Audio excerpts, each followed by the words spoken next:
Hello, I'm Johnny Cycles and welcome to another edition of Old Cards Still Good. Today I'm highlighting 3 budget-friendly white cards from more than a decade ago that are still playable in today's high-powered commander. First up, Orym's Cure.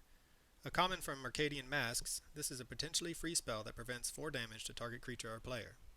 Sure, it's no Teferi's protection, but since we don't ever plan on paying the mana it costs to cast this spell, it should allow for some sweet combat blowouts.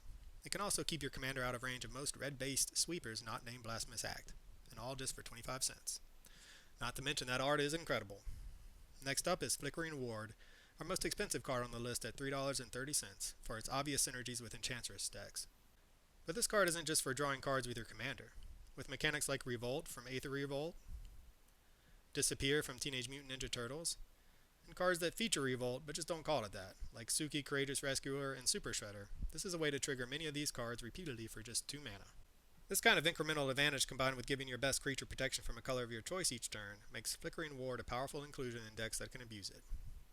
Finally, we have Scapegoat, an uncommon from Stronghold that costs a single white and says, sacrifice a creature, return any number of target creatures you control to their owner's hand. I've talked about Ghostway as a budget-friendly option to Eerie Interlude. The former costs about $2, while the cheapest of the latter will run you $6.50. Well, Scapegoat will set you back about 50 cents. Great protection against sweepers of all kinds. We do have to delay our gratification of getting a whole bunch of Inner's triggers until we can recast all the creatures we return to our hand, but you can't beat that price. Not to mention it costs 2 mana less, which will allow us to hold up this sweeper protection much sooner while still advancing our board. It can also be a great way to save paying the commander tax if your opponent tries to kill your commander with targeted removal.